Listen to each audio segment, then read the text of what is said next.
ದರ್ಗಾದಲ್ಲಿ ರಾಘವ ಚೈತನ್ಯ ಶಿವಲಿಂಗ ಇದೆ. ಇದು ಇವತ್ತು ನಡೆದಿರ್ತಕ್ಕಂಥ ಘಟನೆ ಅಲ್ಲ, ಸುಮಾರು 600 ವರ್ಷಗಳಿಂದ ನಡೀತಾ ಇರತಕ್ಕಂಥ ಘಟನೆ. ಪದೇ ಪದೇ ಇಲ್ಲಿ ಗಲಭೆಗಳು ಆಗಿರ್ತಕ್ಕಂಥದ್ದು, ಅನೇಕ ಜನರು ಪ್ರಾಣತ್ಯಾಗ ಆಗಿರ್ತಕ್ಕಂಥದ್ದು ಇವತ್ತು ಚರಿತ್ರೆಯಲ್ಲಿದೆ. ಇಂಥ ಒಂದು ದೊಡ್ಡ ಘಟನೆ ಯಾರು ಕೆಲವರೆಲ್ಲ ಸೇರಿ ಆ ಶಿವಲಿಂಗದ ಮೇಲೆ ಮಲಮೂತ್ರಗಳನ್ನು ಮಾಡಿದ್ರು, ಅದನ್ನ ವಿರೋಧಿಸಿ ಅಲ್ಲಿ ಸ್ವಚ್ಛಗೊಳಿಸ್ತಕ್ಕಂಥ ಮತ್ತು ಶಿವಲಿಂಗಕ್ಕೆ ಪೂಜೆ ಮಾಡಬೇಕು ಅಂತೇಳಿ ಹೋದ ಹಿಂದೂಗಳ ಮೇಲೆ ಸಾವಿರಾರು ಸಂಖ್ಯೆಯಲ್ಲಿ ತಳವಾರು, ಮಚ್ಚುಗಳು, ಕಲ್ಲುಗಳು ಮೇಲೆ ಅಟ್ಯಾಕ್ ಮಾಡಿ ಪೊಲೀಸ್ ಇಲಾಖೆಯ ಮೇಲೆ ದರ್ಪ ಮಾಡಿ ಪೊಲೀಸರಿಗೂ ಕೂಡ ರಕ್ತ ಬರುವಂತೆ ಹೊಡೆದು, ಜೊತೆಗೆ ಪೊಲೀಸ್ ವಾಹನಗಳನ್ನ ಜಖಂ ಮಾಡಿ, ಡಿಸಿ ಅವರೇ ಬಂದಾಗ ಅವರ ಮೇಲೂ ಅಟ್ಯಾಕ್ ಮಾಡಿ, ಇಷ್ಟೆಲ್ಲ ರಂಪರಾಮಾಯಣ ಮಾಡಿದ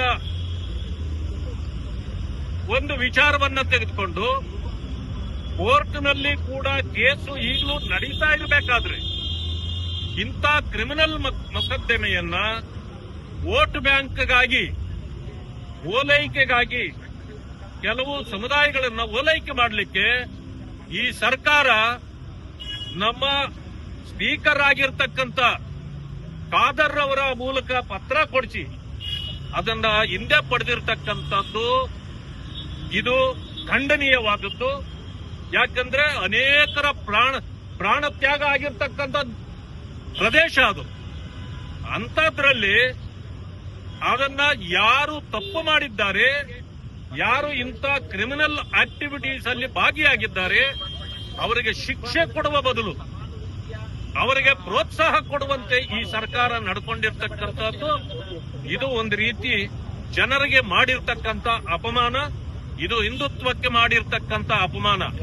ಎಲ್ಲಕ್ಕಿಂತ ಮಿಗಿಲಾಗಿ ಇಲ್ಲಿ ಹಿಂದುತ್ವ ಅಥವಾ ಇಸ್ಲಾಂ ಅನ್ನೋದಕ್ಕಿಂತ ಹೆಚ್ಚಿಗೆ ಜನರು ನೆಮ್ಮದಿಯಿಂದ ಬದುಕಬೇಕು, ಸರ್ವರಿಗೂ ನ್ಯಾಯ ಕೊಡಬೇಕು ಅಂತ ಇತ್ಯರ್ಥಗಳನ್ನ ಮಾಡೋದ್ರ ಬದಲಾಗಿ ವೋಟ್ ಬ್ಯಾಂಕ್ಗಾಗಿ ಕೆಲವರನ್ನ ಓಲೈಕೆ ಮಾಡಲಿಕ್ಕೆ ಈ ರೀತಿ ಕೇಸ್ಗಳನ್ನ ವಾಪಸ್ ತೆಗೆದುಕೊಂಡಿರೋದು ಅಲ್ಲಿ ಮಾತ್ರ ಅಲ್ಲ, ಕರ್ನಾಟಕದಲ್ಲಿ ಅನೇಕ ಕೇಸ್ಗಳನ್ನ ವಾಪಸ್ ತಗೊಂಡಿದ್ದಾರೆ.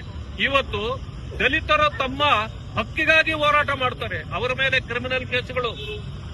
ಕನ್ನಡ ಸಂಘಟನೆಗಳು ಅವರು ಕನ್ನಡದ ಪರವಾಗಿ ಹೋರಾಟ ಮಾಡ್ತಾರೆ, ಆದ್ರೆ ಅವ್ರ ಮೇಲೆ ಕ್ರಿಮಿನಲ್ ಕೇಸುಗಳು.